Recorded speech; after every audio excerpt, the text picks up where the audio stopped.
Quand on conjugue ultranationalisme avec islamisme radical, Erdogan a posé une bombe à retardement en France et si on ne la désamorce pas, elle va exploser.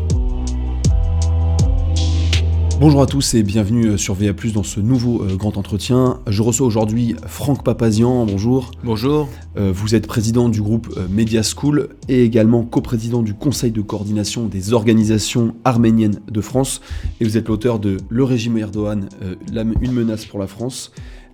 Quelle est la principale menace que fait peser Erdogan sur la France ? Pour comprendre la menace Erdogan, il faut bien comprendre d'où viennent ses racines, où sont ses racines. Erdogan est un frère musulman. Il a même été dans la direction mondiale des frères musulmans. Il a décidé de prendre le pouvoir en Turquie et d'islamiser de manière très radicale le pays. On voit bien qu'en 20 ans, il a mis en place son plan d'islamisation étape par étape et qu'aujourd'hui, le pays est largement islamisé, à l'exception des grandes villes qui résistent encore, mais le pays est largement islamisé. C'est un pays musulman au départ, quand vous dites islamisé. C'est un pays musulman réislamisé. C'est un pays musulman qui, en 1923, lorsque Atatürk a créé la Turquie moderne, a décidé de se laïciser, donc de mettre en place une république laïque, ultranationaliste malgré tout, mais laïque néanmoins. Et quand Erdogan est arrivé au pouvoir, il a décidé de garder l'ultranationalisme comme colonne vertébrale de la Turquie, mais de lui donner un caractère radicalement islamiste radical. Et donc c'était l'homme providentiel, effectivement, pour mener l'islamisation à marche forcée du pays. Et on se rend compte qu'effectivement, ça a fonctionné à l'intérieur et ça a fonctionné à l'extérieur, puisqu'à l'extérieur, il a mis en place des réseaux, des organisations religieuses, notamment en France, où des dizaines de mosquées radicales, avec des dizaines d'imams radicaux, avec des organisations ultra-radicales comme le Miligorus, comme la DITIB. Il actionne également les loups gris, qui sont une organisation violente, mais en même temps, il y a l'ultra-activisme des services secrets turcs, le MIT. Et parallèlement à tout ça, on a vu également l'implication d'Erdogan dans le soutien à l'État islamique. On a vu de quelle manière il a soutenu Daesh en Syrie, de quelle manière il a mis en place des infrastructures d'entraînement de Daesh en Turquie, de quelle manière il a mis en place des hôpitaux pour soigner les combattants de Daesh. C'est un frère musulman. Il fait peser sur l'Europe et sur la France la menace islamiste de manière extrêmement forte et la réponse de la France et des Européens est largement insuffisante. Qu'est-ce qu'elle est cette organisation Miligorus qui souvent participe à la création de mosquées en France, de mosquées turques du coup souvent. C'est une organisation qui est en lien direct avec la Diyanet, qui est en Turquie l'institution qui est en charge de la gestion de l'islam et de l'islam radical à l'intérieur et à l'extérieur du pays. Donc le Miligorus est une organisation extrêmement puissante. Je voudrais aussi rappeler que le secrétaire général du Miligorus est secrétaire général du CFCM, du Conseil français du culte musulman, parce que non content effectivement de maîtriser la diaspora turque, Erdogan veut dominer l'islam. Et donc le Miligorus est cette organisation qui gère la relation également avec les pouvoirs publics français, qui monte des mosquées radicales, qui fait venir les imams, qui les forme et qui met en place également des écoles radicales ultra-communautaristes, des écoles turques en France ultra-communautaristes. C'est des écoles de type hors contrat, des écoles coraniques ou bien sûr, des écoles du dimanche ou Non, des écoles quotidiennes, des écoles hebdomadaires, mais hors contrat évidemment, qui échappent totalement au contrôle de l'éducation nationale. Rappelons également qu'Erdogan fait venir en Europe des centaines de professeurs turcs qui forment les franco-turcs dans la perspective de garder cette identité turque extrêmement présente. N'oublions pas qu'Erdogan a répété à plusieurs reprises aux Turcs en France et en Europe: vous ne serez pas français, vous ne serez pas européen, chacun d'entre vous sera un ambassadeur de la Turquie en France et en Europe. Erdogan a posé une bombe à retardement en France et si on ne la désamorce pas, elle va exploser. Vous parlez aussi de 180 profs envoyés par la Turquie en France. C'est un programme que l'État soutient, ou du moins collabore, qui consiste pour des élèves étrangers de maintenir un lien. Il y a 180 professeurs turcs qui arrivent en France tous les ans, dans le but, effectivement, comme vous l'avez signalé, de garder un lien avec le pays d'accueil, avec le pays d'origine, pardon, mais dans la perspective d'y retourner. Personne ne retourne en réalité. Et pourquoi la France laisse faire ça alors que le gouvernement prétend mettre en place une politique anti-séparatiste ? En fait, en réalité, l'idée, c'est de permettre à ces jeunes de retourner dans leur pays d'origine. Et de retourner dans leur pays d'origine, il faut garder le lien avec le pays d'origine. Sauf que les professeurs turcs qui viennent en France ne parlent pas français. Et leur alter ego de l'éducation nationale ne parle pas turc. Donc en réalité, ils ne contrôlent pas du tout le contenu des conversations, le contenu des programmes pédagogiques. Or, nous savons, en fait, qu'il y a une grosse politique de radicalisation de la communauté turque en France, d'instrumentalisation à travers les organisations que j'ai citées tout à l'heure. Et la France ne maîtrise pas du tout. En réalité, la France pense contrôler, pense mesurer le danger, en réalité pas du tout. Aujourd'hui, la communauté turque de France vote à une grande majorité, plus de 70% en faveur d'Erdogan. Et donc, c'est une instrumentalisation gagnante de la part du président turc, extrêmement dangereuse. Je n'ai pas besoin de faire un dessin, on voit bien de quelle manière le danger que peuvent représenter des communautés qui refusent de s'intégrer, en réalité qui refusent les règles du pays d'accueil, qui créent leur propre réseau parallèle, qui sont totalement hors de contrôle du gouvernement français et des structures de la République. Je le dis, c'est urgent de contrôler ces associations, de contrôler ces dirigeants, de tracer les flux financiers, parce qu'elles sont aujourd'hui financées par la Turquie. Turquie, Allemagne, France, c'est ça le circuit financier du financement de ces associations et de ces dirigeants. Il y a urgence à reprendre les choses en main car la France et les Français sont en danger. N'oublions pas que Erdogan, qui avait été contrarié par le président de la République Emmanuel Macron, a dit à plusieurs reprises « Plus aucun Européen ne sera en sécurité en France ». Il menace. Il dit également les minarets sont nos baïonnettes, les coupoles nos casques, les mosquées nos casernes et les croyants nos soldats. C'est un vrai programme. De révolte islamiste dans ces pays-là. Donc il faut faire attention quand Erdogan insulte le président de la République française. Quoi qu'on en pense, le président de la République française représente la France. Quand il remet en cause sa santé mentale, c'est la France qui est insultée. Quoi qu'on pense du président de la République française, on ne doit pas tolérer ça. Et la réponse de la France, à chaque fois, est une réponse polie, est une réponse très mesurée. Vous savez, en fait, Erdogan, nous on connaît bien l'Orient, on connaît bien les Turcs. Erdogan, il est faible avec les forts et fort avec les faibles. Et donc il faut que la France, qui est le 5e ou le 6e pays dans le monde, puisse se faire respecter, donne la réponse appropriée aux menaces, au chantage, aux insultes d'Erdogan.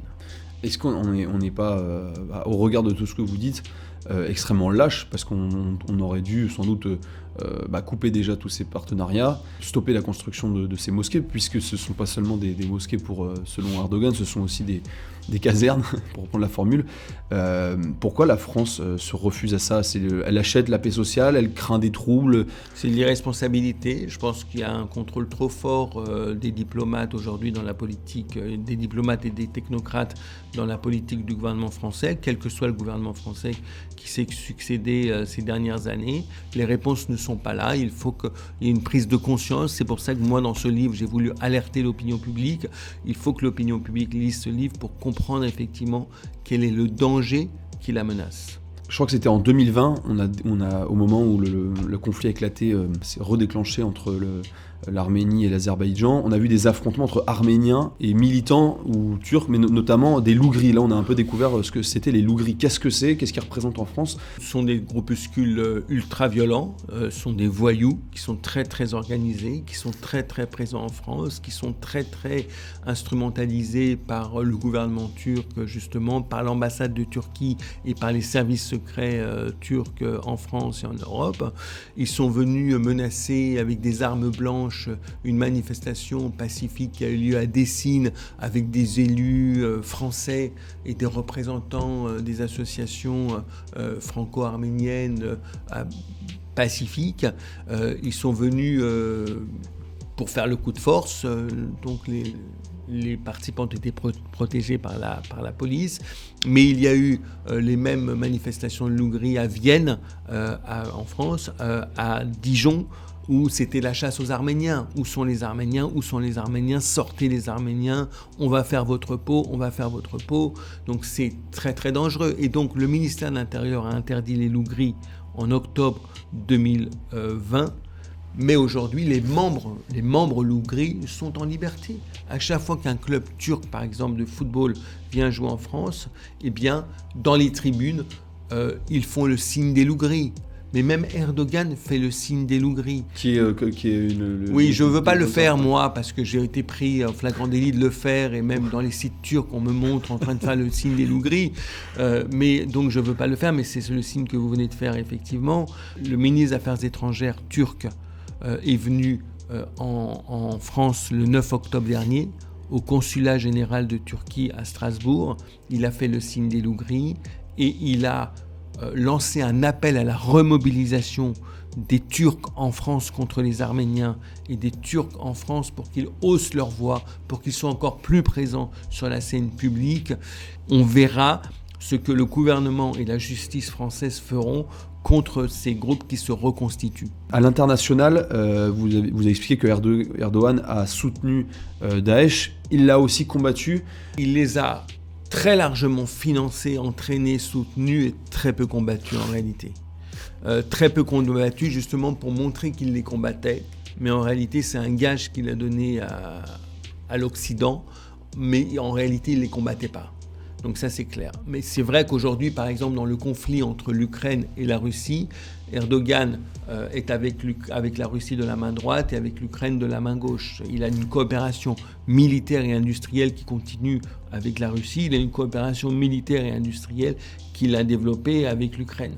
C'est-à-dire, aujourd'hui, Erdogan est dans l'OTAN, mais n'est pas un partenaire fiable pour l'OTAN. Aujourd'hui, il se veut être dans le camp occidental, mais n'est pas un partenaire fiable pour le camp occidental. Il joue sur les deux tableaux. Certains considèrent que c'est de l'habileté. Moi, je considère que c'est de la déloyauté en réalité. Il envoie aussi des troupes de mercenaires. Qu'est-ce que cherche Erdogan en Libye ? Il cherche à peser un peu partout. Il cherche à peser au Moyen-Orient avec la Syrie. Il cherche à peser en Afrique avec la Libye, mais économiquement également dans tous les pays d'Afrique. Il cherche à peser dans le Caucase. On a vu également qu'il a, lui, largement armé l'Azerbaïdjan dans sa guerre contre l'Arménie en 2020. Il a envoyé 2000 djihadistes, il a envoyé 1200 soldats d'élite turcs, il a envoyé 80 experts militaires turcs pour piloter la guerre contre l'Arménie. Il veut peser en Europe, évidemment. Il pèse dans un certain nombre de pays d'Amérique du Sud également économiquement. Erdogan veut reconstituer l'Empire ottoman. Attention, Erdogan n'a pas renoncé à l'adhésion de la Turquie à l'Union européenne. C'est la raison pour laquelle il réactive très fortement ses réseaux dans les principaux pays de l'Union européenne pour justement que ces réseaux puissent peser sur le monde politique, influer pour que le monde politique soit en faveur de l'entrée de la Turquie dans l'Union européenne. Ce serait une catastrophe, évidemment, je n'ai pas besoin de vous l'expliquer. Il y a quelque chose dont on parle très peu, c'est l'invasion turque de Chypre en 1974 et l'occupation qui dure depuis. Est-ce que vous pouvez raconter cette page oubliée de l'histoire, on peut dire européenne, parce que Chypre est quand même dans l'Union européenne. Chypre est rentrée dans l'Union européenne plus tard. En 1974, effectivement, les troupes turques ont envahi le nord de Chypre pour l'occuper et créer une république de Chypre Nord, en fait, une république turque de Chypre Nord. Donc il a occupé illégalement en fait une partie de Chypre, qui est une république indépendante. Chypre ensuite est rentré dans l'Union européenne et Erdogan continue à menacer les Chypriotes, continue à menacer la Grèce également. On a vu de quelle manière cet été, en réalité, les menaces ont été extrêmement fortes contre les Grecs. Erdogan a rappelé l'invasion, les massacres de Smyrne en 1921, où les Turcs ont massacré les Grecs à Izmir, donc à Smyrne, qui est une ville grecque en Turquie.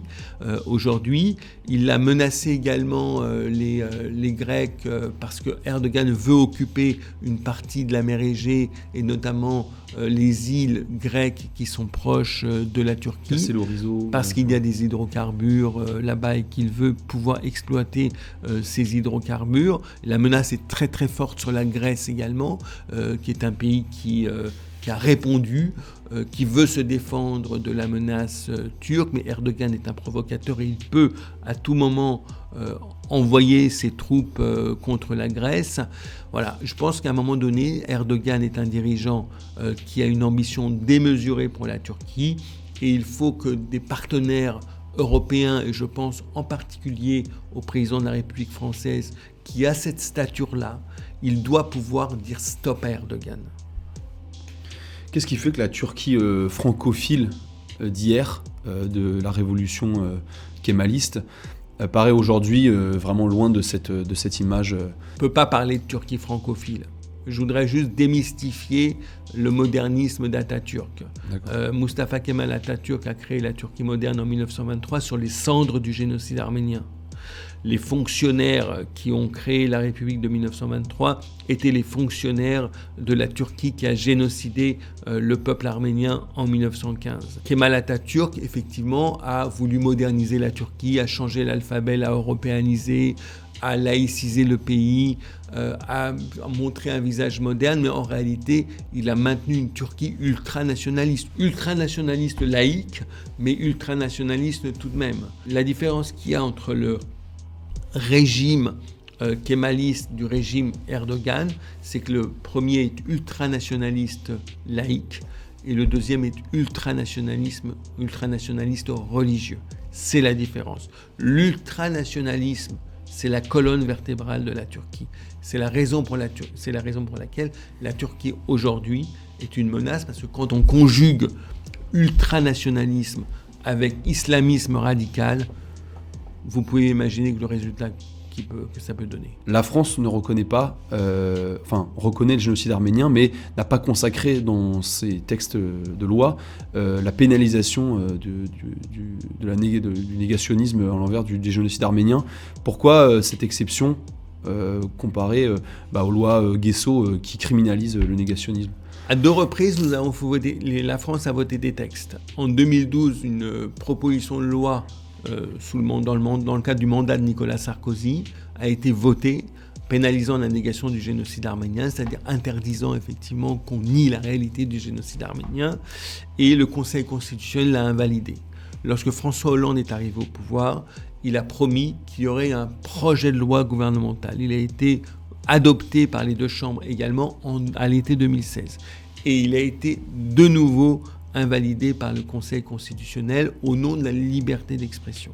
Qu'est-ce qui fait que pour la loi Guesso, le Conseil constitutionnel ne s'y soit pas opposé, et là, il s'y oppose ? C'est incompréhensible, on ne comprend pas, il y a 2 poids 2 mesures. Heureusement qu'il y a une loi Guesso qui interdit la négation de la Shoah, et c'est formidable, c'est très bien. On ne doit pas pouvoir pervertir l'histoire et la transformer en France. Nos enfants ont le droit d'apprendre l'histoire telle qu'elle est, et aujourd'hui on se rend compte également que dans les écoles de la République, il y a des enfants turcs qui, lorsqu'on parle du génocide arménien, veulent quitter la salle de classe, élèvent des protestations contre les professeurs, vont voir les proviseurs, les parents s'en mêlent, et tant qu'effectivement la France n'aura pas tranché sur cette question, on sera toujours dans un flou préjudiciable pour la vérité. Merci beaucoup Franck Papazian d'avoir été avec nous sur VA+. Vous êtes l'auteur du régime Erdogan, une menace pour la France. Merci beaucoup. Merci à vous.